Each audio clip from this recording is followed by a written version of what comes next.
नमस्कार, पूछता इंडिया देख रहे हैं आप और आपके साथ मैं हूं ऋतु। आतंकवाद के दर्द से कराहते पाकिस्तान की आज बात करेंगे और इस बार ये दर्द निकला है खुद पाकिस्तान के इतिहास में शायद सबसे नाकाम प्रधानमंत्री शहबाज शरीफ के मुंह से, जिन्होंने पाकिस्तान की सेना और आतंकवादियों के आगे सरेंडर कर दिया है। हम आपको पूरी बात बताते हैं, लेकिन उससे पहले आपको सुनाते हैं क्या रोना रोया है प्रधानमंत्री शहबाज शरीफ ने। सुनिए। ये कुर्बानियाँ पाकिस्तान की हिफाजत के लिए खाली अवाम नहीं दे रहे, बल्कि इसमें हमारी लॉ इन्फोर्सिंग एजेंसी शामिल हैं।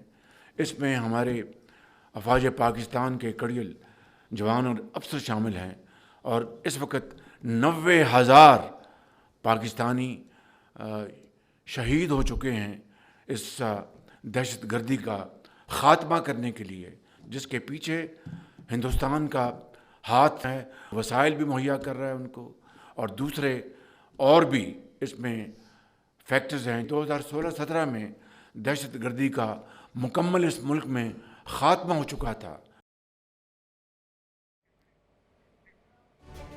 सुना आपने शहबाज शरीफ को, क्या रोना रो रहे थे। अब आइए आपको बताते हैं पूरी बात क्या है। दरअसल एक कार्यक्रम को संबोधित करते हुए प्रधानमंत्री शहबाज शरीफ ने कहा कि पाकिस्तान की सुरक्षा के लिए आवाम और सुरक्षा बल कुर्बानी दे रहे हैं। पाकिस्तानी सेना के अधिकारी और जवान भी कुर्बानी दे रहे हैं। आतंकवाद की वजह से अब तक 90,000 पाकिस्तानी लोग मारे जा चुके हैं। पीएम शहबाज शरीफ ने अपने घर की बर्बादी का ठीकरा अब सीधे सीधे फोड़ा किस पर है, आप सुनेंगे तो आप बेहरान रह जाएंगे। और ये सीधे तौर पर पाकिस्तान को एक्सपोज कर रहा है। ठीकरा फोड़ा गया है भारत पर, और यही नहीं रुके वो, उन्होंने आतंकवाद की आग से पाकिस्तान के बर्बाद होने के लिए अफगानिस्तान को भी जिम्मेदार ठहरा दिया है। शहबाज शरीफ ने दावा किया कि साल 2016 से 17 में पाकिस्तान में आतंकवाद खत्म हो गया था। उन्होंने कहा कि बलूचिस्तान और खैबर पख्तूनख्वा में आतंकवाद खत्म हो चुका था। फिलहाल हालात ऐसे हैं कि बलूचिस्तान और खैबर पख्तूनख्वा की जनता पाकिस्तान सरकार से नाराज है। बलूचिस्तान में तो पाकिस्तानी सेना ने ऑपरेशन शाबान चला रखा है। इसके अलावा पाकिस्तान में आतंकवाद की जड़ें बेहद गहरी है, जो अक्सर तस्वीरें जाहिर भी करती है। फिर चाहे हाफिज सईद के रिश्तेदारों का जनाजा हो या फिर पूर्व क्रिकेटर शोएब के भाई का जनाजा हो, हर जगह आतंकी और हुक्मरान हाथ में हाथ डाले घूमते हुए दिखाई देते हैं। इस मुद्दे पर हम चर्चा करेंगे। हमारे साथ खास मेहमान भी होंगे और जानने की कोशिश करेंगे कि आखिर ये पाकिस्तान का दोहरा रवैया और ये चरित्र कैसा है कि घर के भीतर ये आतंकवादी, लेकिन घर के बाहर ढिंडोरा पीटना और सीधे तौर पर दोष दूसरे देशों पर मढ़ना। सवाल जल्दी से आपके सामने रख देती हूँ। आज का सबसे बड़ा सवाल यह कि पाकिस्तान में आतंकवादी चुनाव लड़ते हैं, ऐसे में क्या पाक सरकार आतंकवादियों के खिलाफ कार्रवाई कर सकती है? दूसरा बड़ा सवाल ये कि क्या शहबाज शरीफ ये मान चुके हैं कि उनकी एजेंसियां घुसपैठ रोकने में नाकाम? तीसरा और आखिरी सबसे अहम प्रश्न, क्या मुनीर और शहबाज की नीतियां इतनी नाकाम है कि बलूचिस्तान और खैबर पख्तूनख्वा में लोगों का गुस्सा कम नहीं कर पा रही है? हकीकत क्या है? क्या ये दावों में दम है? और जिस तरीके की तस्वीर सामने आ रही है, अब तो खुद अपनी मुंह जबानी शहबाज शरीफ बोल रहे हैं, आखिर हकीकत क्या है, इसी को जान लेते हैं। हमारे साथ खास मेहमान जुड़े हुए, तारुफ करवा दूं आपको। मेजर जनरल अनुज माथुर से हमारे साथ कनेक्टेड डॉक्टर अजविताब सिंह हमारे साथ जुड़े हुए हैं, और साथ ही साथ पाकिस्तान से खास मेहमान मेजर नदीम शेख हमारे साथ जुड़े हुए हैं। सभी का स्वागत करूंगी तहे दिल से। पहला प्रश्न नदीम जी आप ही से, घर नहीं संभाल पा रहे आप लोग, लेकिन घर के बाहर ढिंडोरा पीट रहे हैं कि घर जलाने में हाथ पाकिस्तान के पीछे भारत का है। देखिए, इसमें कोई शक नहीं है कि पाकिस्तान में जो ये जितनी भी ये तरंदाजी हो रही है, टेररिस्ट एक्टिविटीज हैं, इसके पीछे फॉरेन फंडिंग तो है। फॉरेन फंडिंग के बगैर ये चीजें नहीं पनप सकती। खासतौर पे बलूचिस्तान जैसे बहुत बड़ा एरिया है जिसकी पॉपुलेशन डेंसिटी 15 लोग पर स्क्वायर किलोमीटर है, तो वहां पर ये लोग रहते हैं। इनको खाना चाहिए, पीना चाहिए, वेपन्स चाहिए, ट्रांसपोर्टेशन चाहिए, ये सारी चीजें इनके लिए फंडिंग चाहिए। और ये फंडिंग जो है वो इंडिया की तरफ से मुहैया होती है, और इसका सबूत पाकिस्तान ने कलभूषण नेटवर्क को बस्ट करके भी दिया और भी दूसरे नेटवर्क्स पकड़े हैं और बिल्कुल हमें इसमें हमारा अपना कसूर भी है, जैसे पॉलिटिकल ग्रीवेंसेस हैं, इकोनॉमिक ग्रीवेंसेस हैं, ये इनकी अब कुछ ये तो फैक्टर सबूत भी अपनी होंगे ना। जगह है। नहीं नहीं, और इसको साथ साथ सब सुन लिया फेलियर है। नदीम जी, सुन लिया, आपके प्रधानमंत्री को भी सुना, अब आपको भी सुना, लेकिन आप यहाँ पर कह रहे हैं कि फॉरेन फंडिंग इसमें समझ आता है। फॉरेन फंडिंग किस बेसिस पर? कुछ प्रूफ तो होगा ना पाकिस्तान के पास देने के लिए, कुछ तो दीजिए प्रूफ। और ये भारत के हिसाब से हो रहा है, भारत करवा रहा है, इसको लेकर के भी कुछ बताइएगा।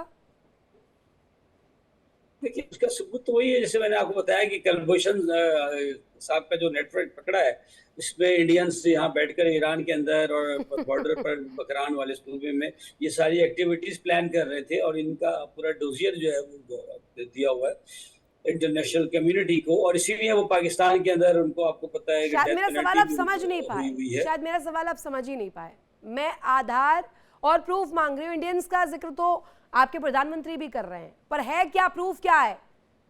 यही तस्वीर लेकर देखिए, जाएंगे? आपके यहाँ पर आतंकवादी चुनाव लड़ रहे हैं, आपके यहाँ पर आतंकवादी क्रिकेटर्स के जो भाई के जनाजे में शामिल होते हुए नजर आते हैं, लश्कर तोयबा के आतंकी मरते हैं तो उसमें आपके आर्मी के लोग वहां पर पहुंच जाते हैं, और आप यहाँ पर कह रहे हैं कि भारत यहाँ पर आपके घर के भीतर, आपके घर में जो जलजिला है वो भारत की वजह से हो रहा है। देखिए, जो भी टेररिस्ट डिक्लेयर हैं यूनाइटेड नेशन के या दुनिया के मुल्कों के, तो वो तो कहीं पर भी हमने उनको सब they are behind the bars, उनकी जो पार्टीज हैं वो बैन आउटफिट्स डिक्लेयर हैं, तमाम जो लश्कर तैयबा वगैरह जिनका आप जिक्र कर रहे हैं, बिल्कुल। और लेकिन ये जो चुनाव तो लड़ते हैं, फेंकिए जो सर, वो लोग हैं जो क्लियर निकाल फेंकिए, पाकिस्तान से बाहर निकालिए ना उन्हें। अनुज माथुर जी, इस पर आप प्लीज रिएक्ट कीजिए। एक्सेप्ट भी कर रहे हैं, हाँ, लेकिन घर से बाहर नहीं जय हिंद निकालिए। ऋतु। हाँ जय हिंद ऋतु। मैं दो तीन पहले आपके प्रश्न का उत्तर देने से पहले एक दो स्टैटिस्टिक्स आपके सामने रखना प्लीज चाहता हूं। प्लीज। 2019 जुलाई पाकिस्तान के उस समय के प्रधानमंत्री श्री इमरान खान अमेरिका गए। अमेरिका में सरकारी तौर पर उन्होंने इस बात को माना, जब वो कह रहे हैं उनके प्रधानमंत्री की 17 में हमने पूरा खत्म कर दिया था। 2019 में इमरान खान का ऑफिशियल स्टेटमेंट है जिसमें उन्होंने कहा कि 30 से 40 हजार सक्रिय आर्म्ड टेररिस्ट पाकिस्तान में मौजूद हैं। पहली बात।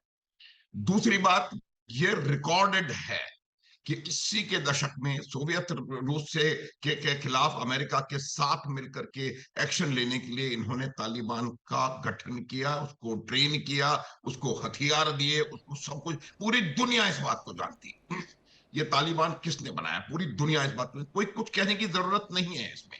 1990 के दशक में इन्होंने लश्कर, जैश, हिजबुल मुजाहिदीन जैसे तमाम आतंकवादी संगठनों का गठन किया, उनको भारत के खिलाफ कश्मीर में प्रयोग में लाए, और ये बात उनके राष्ट्रपति परवेज मुशर्रफ ने खुले दिल से इस बात को एक्सेप्ट किया कि हम लोग भारत में गड़बड़ फैलाने के लिए इस प्रकार से इन लोगों को हम ट्रेन कर रहे हैं, आम कर रहे हैं और इनका इस्तेमाल कर रहे हैं। ये कोई छोटे मोटे लोग नहीं है, मैं जो आपको बता रहा हूँ ऋतु, वो छोटे मोटे लोगों के स्टेटमेंट्स नहीं है। ये वही परवेज मुशर्रफ हैं जिन्होंने ये तक कहा था कि ओसामा बिन लादेन जैसे लोग पाकिस्तान तो ये के तो वही वाली हीरोज बात होगी ना हैं। माथुर सर, घर के भीतर तस्वीर जो है वो सुलझा नहीं पा रहे हैं, समझ नहीं पा रहे हैं। घर के बाहर जांच कर देख रहे हैं कि घर के बाहर वाले ने, पड़ोसी ने तो नहीं कर दिया है। एक चीज और मैं बताऊंगा आपको, प्लीज इस बात को ध्यान से सुनिएगा, ये बहुत इंपॉर्टेंट इशू है। जब अमेरिका अफगानिस्तान से निकला तो उस समय सबसे पहले पाकिस्तान की पूरी हायरार्की जाकर के काबुल में बैठी, उन्होंने उनसे गलबैयां करी, उनके साथ वो रहे, और उनके ऑफिशियल स्टेटमेंट्स आए। जिस तालिबान को ये आज आतंकवादी कह रहे हैं, ऑफिशियल स्टेटमेंट था जब उन्होंने कहा था कि अब अफगानिस्तान जो है अब साथ आ गया है, और अब इंशाल्लाह अफगानिस्तान ये जो तालिबान है हमको कश्मीर फतेह करके देखेंगे, रिकॉर्ड पर किए। और आज उसी तालिबान को ये लोग कह रहे हैं कि वो यहां पर हमारे यहां गड़बड़ी फैला रहा है। आपको मैंने पूरा बता दिया। देखिए, दो चीजें आप समझने की आवश्यकता है ऋतु। पहली बात, आतंकवाद कोई अच्छा या बुरा आतंकवाद नहीं होता, आतंकवाद आतंकवाद होता है। और अगर Absolutely. आतंकवाद को आप अपने एक सेकंड और ऋतु अपने स्टेट पॉलिसी के तौर पर आप उसको प्रयोग में लाते हैं, जैसा कि पाकिस्तान करता रहा है, तो वो भस्मासुर निश्चित रूप से आपके ऊपर कभी ना कभी आकर के उसका असर आपको देखने को मिलेगा। ये बात भी मैं नहीं कह रहा हूं, ये हिलरी क्लिंटन ने 2011 में ये इनके पाकिस्तान के पल्ले लिए थोड़ी कही पड़ेगा थी। सर, ये तो PMML इन्होंने पार्टी बना ली है, हाफिज सईद अपनी पार्टी बनाए घूम रहे हैं, यहाँ तो आतंकी कंटेस्ट कर रहे हैं चुनाव में। अजिताभ सर, आप जरा इसको डिकोड कीजिएगा मेरे लिए। पाकिस्तान में आजादी नामक शब्द एक पहेली बन चुकी है। वहां पीओके में एक लड़ाई देख रहे हैं हम लोग, एक खैबर पख्तूनख्वा की तस्वीर हम देख रहे हैं। इस तरफ आप चले जाइए, अफगानिस्तान पर आरोप लगा ही रहे हैं, सिंध इनसे संभल नहीं रहा है। संभल क्या रहा है इनसे? हुक्मरान इनके हक्के बक्के बैठे हुए हैं और आतंकी इनके देश को चला रहे हैं। देखिए ऋतु जी, सबसे पहले तो आज कारगिल विजय दिवस है, अपने शहीदों को मैं नमन करूंगा और मैं याद दिलाना चाहूंगा कि 1999 में वाजपेयी जी ने फरवरी के महीने में लाहौर की बस यात्रा की थी, शांति का प्रयास किया था, शांति का संदेश लेके गए थे और उसका इनाम हमें कारगिल के रूप में उसी साल जुलाई के महीने में मिल गया और जिसकी आज हम विजय दिवस मना रहे हैं। तो ये देख लीजिए कि पाकिस्तान की करतूतों की वजह से कहां हम चले आए। जब जब हमने भारत ने शांति के प्रयास किए, चाहे वो वाजपेयी जी के द्वारा हो, उसके बाद और आगे आप आइए 2015 में हमारे अभी के जो प्रधानमंत्री हैं नरेंद्र मोदी साहब, इन्होंने भी 2015 में यात्रा की और जाके खास करके वहां पे जो प्रधानमंत्री थे नवाज शरीफ, उनसे मिलने गए। तो इतने प्रयासों के बावजूद आज क्या हमें मिला है वो आप देख रहे हैं कि एक तरफ तो ये हमारे यहाँ आतंकवाद लगातार फैलाते रहे हैं, दूसरी तरफ दुनिया के आतंकवादियों को इन्होंने घर में पनाह दे रखी है, चाहे वो ओसामा बिन लादेन हो, चाहे इन्होंने मेजर साहब ने अभी मेंशन किया कि आतंकवाद का, तो यूनाइटेड नेशंस ने Lashkar Taiba, Hizbul Mujahideen, you name it, मिल भी वही रहा है, जो बोया है वही काट रहे हैं। आपसे मैं सीधा प्रश्न पूछना चाहती हूँ, आतंकवाद का आपने जिक्र किया, प्रयास क्या किया है आतंकवादियों को भगाने के लिए, निकालने के लिए, आप अपने आंगन से निकाल फेंकने के लिए क्या कुछ कर रहे हैं, ये बताइए मुझे। और दूसरा सवाल इसके बाद मैं पूछूंगी, पहले आपके जवाब का इंतजार। देखिए, हम पूरी कोशिश कर रहे हैं और डेफिनेटली मैं उस वक्त भी अपनी बात मुकम्मल नहीं कर सका था कि इसमें सिक्योरिटी लैप्स बिल्कुल है और हमारी इसमें लैकिंग है कि हम इसको अभी तक कंट्रोल नहीं कर पाए इस मिनिस को।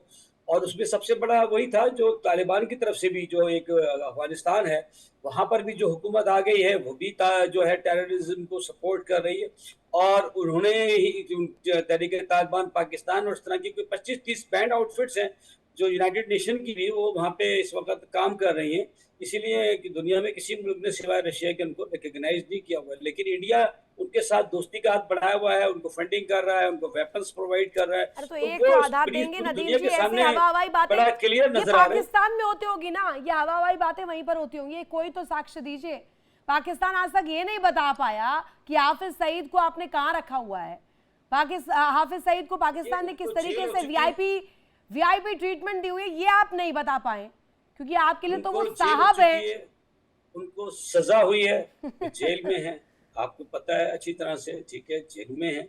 और इस तरह के जो भी लोग हैं जो कि डिक्लेयर्ड हैं, तो पाकिस्तान जो है पाकिस्तान का उनसे कोई ताल्लुक नहीं है। अच्छा। हाँ, बाकी आप लोग किसी के ऊपर भी इल्जाम लगा देते हैं, किसी को भी टेररिस्ट कह देते हैं, तो आपके कहने से कोई टेररिस्ट नहीं बन जाता। हाँ, उसके लिए एक पूरा प्रोसीजर है, हमारे कहने से मत करिए, पाकिस्तान के हवाले से ही शिकार। सुनिए तो नदीम जी, लेकिन मैं आपको बता दूं, आज आपके तवज्जुह से कि 2 महीने और हैं, तो PMML कैसे बन रहा है? देखिए, PMML का कोई उसमें ये जो भी बन रहा है वो उसका ताल्लुक किसी बैंड आउटफिट से नहीं है। आपके सामने आ जाएगा, अगर कोई ऐसी चीज है तो पूरी दुनिया उस पर वावेला करेगी कि जनाब ये बैंड आउटफिट वाले लोग। अरे हाफिज सईद बैंड है तो उनकी पार्टी कैसे फॉर्मल हो जाएगी? नहीं, पार्टियों का ताल्लुक जरूरी नहीं है कि अगर लीडरशिप में कोई गड़बड़ है और पार्टी का उससे कोई कसूर नहीं है तो गड़बड़ झाला है। माधुर सर, देखिए, बांग्लादेश में देखिए एक बात, नदीम प्लीज, क्या क्या होता है, देखिए आपको एक बात बताऊं रितु, कि जब तक आपका पेट्रनेज नहीं है सरकार का या किसी और ऐसी ऐसी ऐसी शक्तिशाली संस्था का, तब तक आप वहां पर पनप नहीं सकते। ये बिल्कुल निश्चित है। मेजर नदीम भी एक इन्फेंट्री ऑफिसर है, मैं भी इन्फेंट्री ऑफिसर हूं। हम सब जानते हैं कि जब तक इसको पूरा का पूरा इसके ऊपर हाथ नहीं होगा तब तक ये पनप नहीं सकता। ये बिल्कुल क्लियर है। आप देखेंगे वो सीन, जो सिनेरियो है, जो 108 जब इनके जनाजे थे, वहां पर पाकिस्तान के हुक्मरान, पाकिस्तान की मिलिट्री लीडरशिप, सब लोग वहां पर मौजूद थे। दो चार चीजें बिल्कुल इतनी नकारा है क्या आप लोगों की एजेंसियां? नदीम साहब इतनी नकारा एजेंसियां रखी हैं आपने? भारत पर खाली भारत को बैश करते रहिए और भारत के ऊपर आरोप मारते रहिए। आपकी एजेंसियां क्या कर रही हैं? सिक्योरिटी लैब्स डेफिनेटली है, weakness is there, flaw is there, ठीक है, लेकिन हम पूरी कोशिश कर रहे हैं। और अब जो इस दफा, क्योंकि हमारी मिलिट्री भी इसमें एंटर हो गई है, ऑपरेशन शब्बान लॉन्च हो गया है बीएलए के अगेंस्ट, और उसके अंदर हेलीकॉप्टर्स और तमाम किस्म का जो है क्लोज सपोर्ट मिशन के अंदर इंशाल्लाह काम कर रहे हैं। आप देखेंगे इंशाल्लाह ताला 2-3 महीने में ये मसला हम इसको हल करके रहेंगे। अफगानिस्तान के साथ भी बात चल रही है। अफगानिस्तान देखें, दो धारी तलवार है। आप जो कहते हैं कि तालिबान को ट्रेन किया, हमने उन तालिबान को ट्रेन किया कि जो आज से 40 साल पहले थे, उनको भी हमने ट्रेन नहीं किया। वो खुद मुजाहिदीन के रूप में आए। जब पाकिस्तान की सरहदों के साथ रशिया एक कम्युनिस्ट मुल्क आकर बैठ गया और उसको धकेला उन्होंने और उसको तोड़ दिया। आज यूएसएसआर का दुनिया में नाम भी नहीं पता। पाकिस्तान इसीलिए 80 का पात्र बनता है। मुझे एक चीज बस बताइए कि आपके हारे हुए प्रधानमंत्री जो मुनीर से ठीक है, आ रही हूँ माथुर सर, आ रही हूँ। हारे हुए प्रधानमंत्री, फफलाए हुए प्रधानमंत्री जो मार पड़ी ऑपरेशन सिंदूर में, उसके बाद घर नहीं संभाल पाए, लेकिन भारत को बैश करने के लिए पूरी तरीके से टेलीप्रॉम्प्टर से सारी डिटेल्स देकर के पढ़ के सुना रहे हैं। उतनी एजेंसियां लगा दी होती भारत के खिलाफ, लगा दें। देखिए, हमारी तमाम एजेंसियां अल्हम्दुलिल्लाह काम कर रही हैं। आईएसआई का नाम पूरी दुनिया में उसका डंका बजता है। यूएसएसआर टूट गया है। आप तो अभी छोटी हैं, आपने उस जमाने में शायद देखा भी ना हो जब ये यूएसएसआर होता था, तो आजकल के नए बच्चों को तो पता भी नहीं। तो यूएसएसआर एक बहुत बड़ी बेर की उसकी शक्ल होती थी, सिंबल के तौर पर इस्तेमाल होता था कि दुनिया में ये रीच है, ये बहुत बड़ा, और आज उसका नामो निशान भी नहीं है। पाकिस्तान की आईएसआई ने उसको खत्म किया, हमने खत्म किया। बिल्कुल उस जमाने के तालिबान थे, बाद में ये वारलॉर्ड्स बन गए और उनके जाने के बाद इन्होंने आपस में जंगे की, और बाद में यही वारलॉर्ड्स आपने देखा कि अमेरिका के साथ नहीं छोटी सोच उसका क्या? आतंकवादियों को आप रखेंगे छोटा, मुझे बताएंगे, और पाकिस्तान को पूरी तरीके से डिफेंड करेंगे।